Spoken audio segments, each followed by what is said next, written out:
You don't get to spend months inside the White House, fund a revolution, then trash the architect when one bill doesn't serve your stock price. He risked everything to back a man the world called a madman. He endured mockery, media smear, and Silicon Valley exile to boost Trump's rise. Musk didn't fund a movement out of love for country. He invested in influence and threw a tantrum when it didn't guarantee obedience. He threatened his companies like a mob boss, not a president. Musk turned on the very system that empowered him the moment it stopped flattering him. What happens when a president and a tech titan go to war? Not over ideas, but over who gets to define reality. One is the commander-in-chief. The other commands satellites, AI, and your screen time. They shook hands, built empires, and won elections together. Now they threaten to tear each other and the country apart. This is opposing reason. Today's confrontation, Trump versus Musk, who owns the future. On one side, the traditionalist, a relentless defender of President Donald J. Trump. To him, Trump is the nation's firewall, protecting faith, family, and flag from Silicon Valley's godless algorithms. On the other side, the futurist, a rebel mind devoted to Elon Musk. To him, Musk is the modern Prometheus, not elected but essential, not conventional but inevitable. This isn't just a debate, it's a civil war between the state and the singularity. We'll confront 7 brutal questions drawn from real betrayals, real power plays, and a future being rewritten by 2 colossal egos. Let the confrontation begin. Question 1. Was Musk betrayed by Trump, or just naive to trust him? Betrayed, please. Trump didn't betray Musk, he exposed him. The moment Musk stopped being useful, he started acting hurt. That's not betrayal, that's ego bruising. Trump never made promises, he made space. Musk took it, and then mistook generosity for servitude. When Trump thanked him, he meant it. When he appointed him, he trusted him. But when Musk tried to dictate the agenda, Trump reminded him who was elected. You don't get to spend months inside the White House, fund a revolution, then trash the architect when one bill doesn't serve your stock price. That's not betrayal, that's entitlement. Musk wanted influence, but not responsibility. He wanted power, but not loyalty. Trump gave him the spotlight. Musk smashed the bulb and cried foul when it burned his fingers. Let's get one thing straight, this wasn't betrayal. This was an ego detonation, and Elon lit the fuse. President Trump gave Musk a platform, a seat at the table, and access no unelected citizen had ever been granted. He made Musk more than a billionaire, he made him relevant. And what did Musk do? He turned on the very system that empowered him the moment it stopped flattering him. Musk didn't fund a movement out of love for country. He invested in influence and threw a tantrum when it didn't guarantee obedience. This isn't about betrayal, it's about misplaced entitlement. Musk assumed that billions bought compliance, that access meant authorship. But Trump doesn't sell power, he lends it until you abuse it. The truth, Elon Musk wanted to run America like he runs Twitter. Mute the critics, manipulate the algorithm, and call it freedom. Trump isn't Musk's villain. He's Musk's mirror, brutal, alpha, unpredictable. The only difference, Trump was chosen, Musk was tolerated. And when Trump pushed back, Elon ran to his followers, crying foul. The man who builds rockets couldn't handle recoil. Musk wasn't betrayed, he was checked. And for someone who dreams of Mars, it turns out gravity still hurts. Let's not whitewash this. Trump didn't just turn on Musk. He unleashed the full weight of presidential power to punish him. For what? A disagreement? A dissenting opinion? That's not leadership. That's vengeance. Elon Musk didn't walk into the White House begging for power. He walked in offering leverage, a tech empire, financial backing, cultural influence. He risked everything to back a man the world called a madman. He endured mockery, media smear, and Silicon Valley exile to boost Trump's rise. And how did Trump repay him? By calling him insane, by threatening his companies, by dangling government contracts like a leash. You call that strength, That's cowardice dressed as conviction. Musk may have misjudged Trump, but that's not naivety, that's principle. He believed that shared vision could outweigh shared vanity. He believed the movement mattered more than the man. He was wrong, and when he voiced his concern, Trump didn't debate. He declared war. That's not a rift, that's a rupture. Trump didn't just lose an ally. He proved he never wanted one, just a subordinate. Musk didn't get betrayed. He got educated. The price of believing in power is discovering who wields it when you stop clapping. Naive? No. Hopeful? Maybe. Musk thought Trump wanted transformation. What he discovered was a craving for domination. He gave Trump money, platforms, legitimacy. He absorbed the political shrapnel, took public bullets, and watched his image rot for a man he once believed might reform the system. And what did he get? Humiliation, threats, and a front row seat to transactional loyalty. Musk didn't expect sainthood. He expected partnership. But Trump doesn't partner. He consumes, then discards. This wasn't a friendship. It was a Faustian bargain, and when Musk tried to hold him accountable, Trump didn't argue. He attacked. He called him crazy. He hinted at retaliation. He threatened his companies like a mob boss, not a president. That's not just politics. That's personal. Musk wasn't naive. He just believed in something too long and someone too small. Question 2. Did Trump win because of his vision or because of Musk's billions? Trump didn't need Musk to win. Musk needed Trump to matter. Trump had the people, the rallies, the fire, the forgotten workers, the veterans, the parents watching schools rot. He didn't ride Musk's dollars, Musk rode his movement. This wasn't a transaction, it was a reckoning. Trump didn't win because he had more money, he won because he made more people feel seen.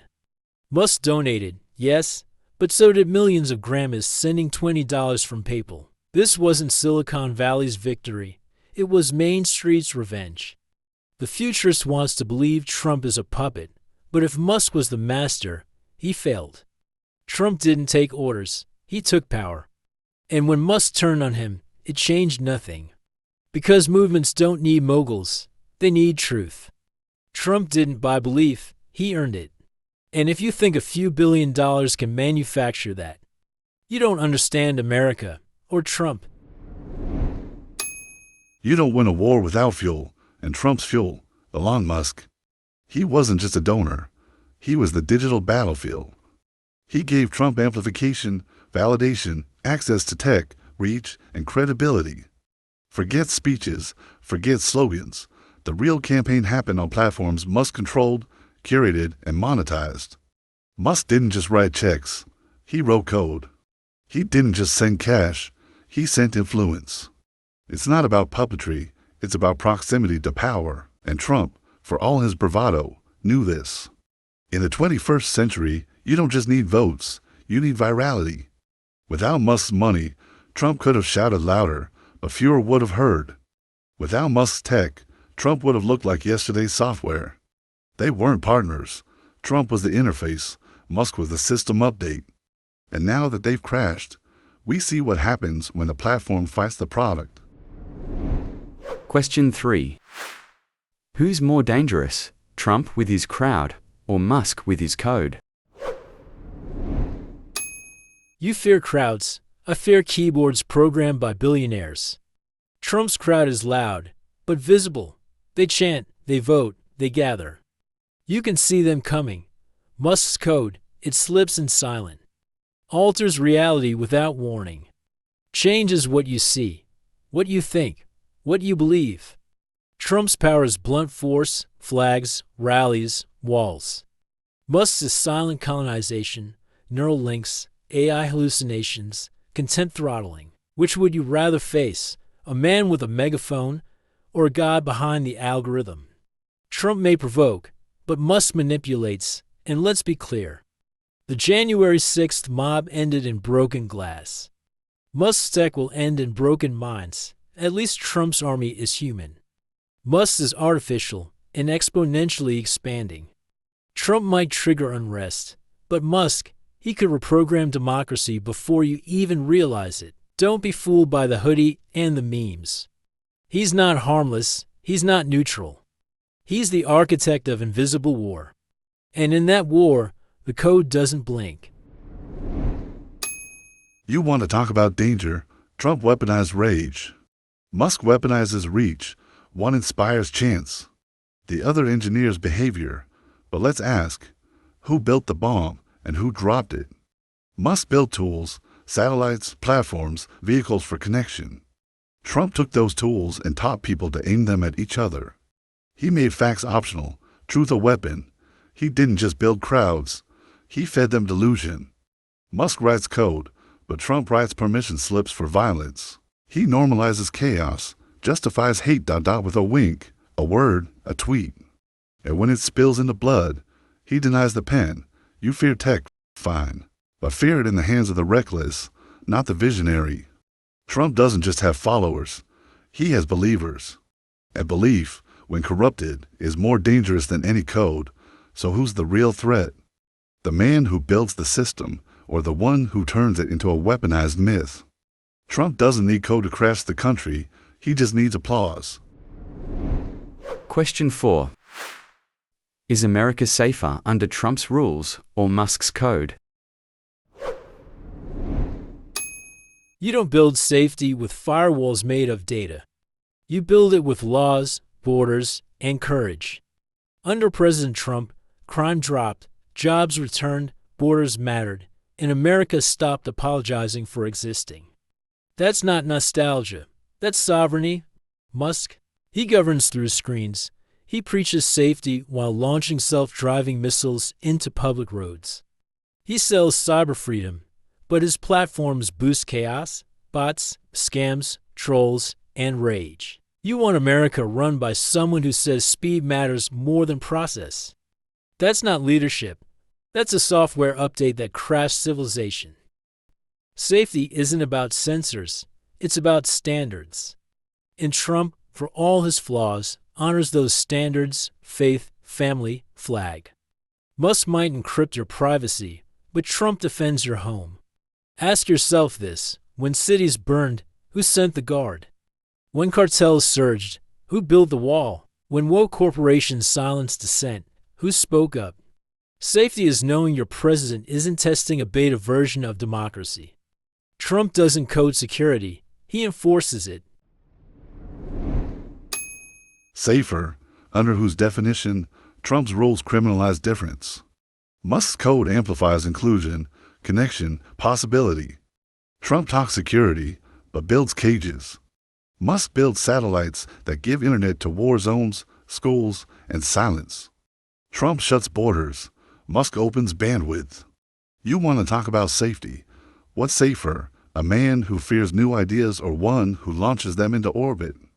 Musk's code saved Ukrainians when Trump praised Putin. Musk's factories kept running while Trump tweeted from the bunker.